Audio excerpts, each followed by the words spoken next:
तमाम लोगों के सामने, जालिमों के सामने खड़े होकर उनसे बातचीत की, उनको भगाया वहां से।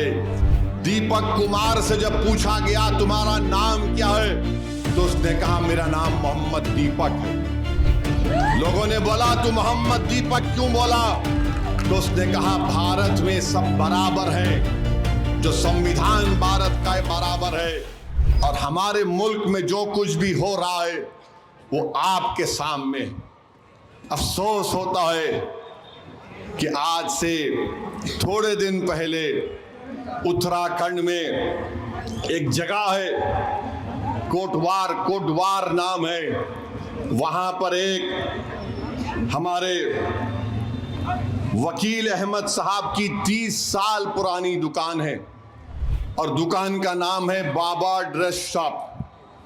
26 जनवरी के दिन हम यौम जमहूरिया मनाते, पूरे देश में रिपब्लिक डे या यौम जमहूरिया के तौर पर मनाया जाता है कि हमने उस दिन भारत के आईन को अपनाया था, जिसको बाबा साहिब अम्बेडकर ने बनाया था। तो उस दिन उत्तराखंड के कोटवार में वकील अहमद की दुकान पर बजरंग दल के लोग चले गए और जाकर उनको गाली गलौज और डरा रहे थे, धमका रहे थे कि तुम कैसे बाबा ड्रेस शॉप का नाम लिखते हो, तुम बाबा निकालो। तो उतने में एक हमारा हिंदू भाई जिसका नाम दीपक कुमार है, जिम चलाता है, वो आवाजें सुनकर आया और उसने कहा कि तुम होते कौन हो कि तुम वकील अहमद से कहो जो दुकान 30 साल से कोटवार में है, नाम बदल दो।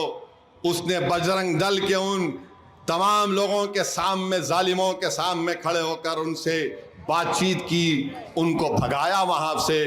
तो बाद में देहरादून से और दूसरे मुकाम से पूरे बजरंग दल के लोग गाड़ियों में आते हैं, और उस दीपक कुमार से जब पूछा गया तुम्हारा नाम क्या है, तो उसने कहा मेरा नाम मोहम्मद दीपक है।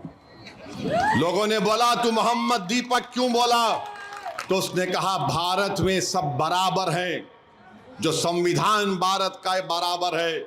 ये बांकड़े पहलवान जिनके चड्डों में से मोंढे पलट गए बजरंग दल के ये बच्चे, ग्रुप में आकर गालियां दे रहे उसको पुलिस के सामने, गालियां दे रहे कि तू अपना, तेरा नाम मोहम्मद दीपक बोलता है।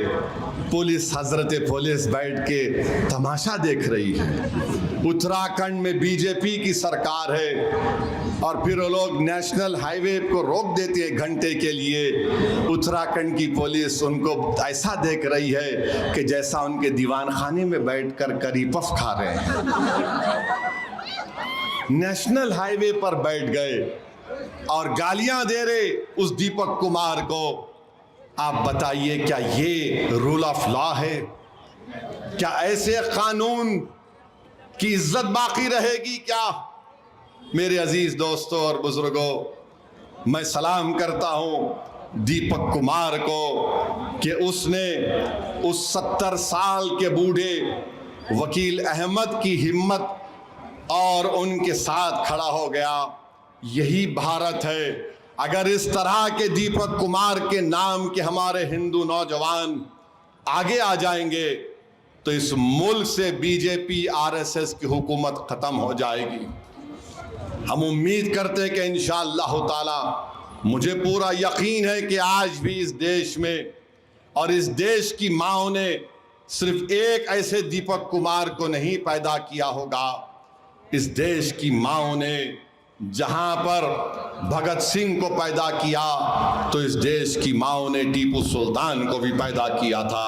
तो मेरे अजीज दोस्तों और बुजुर्गों, ये पैगाम मैं आपको देकर जा रहा हूं कि मजलिस इत्तेहादुल मुस्लिमीन कभी किसी मजहब के खिलाफ थी, ना कभी रहेगी इंशाअल्लाह ताला।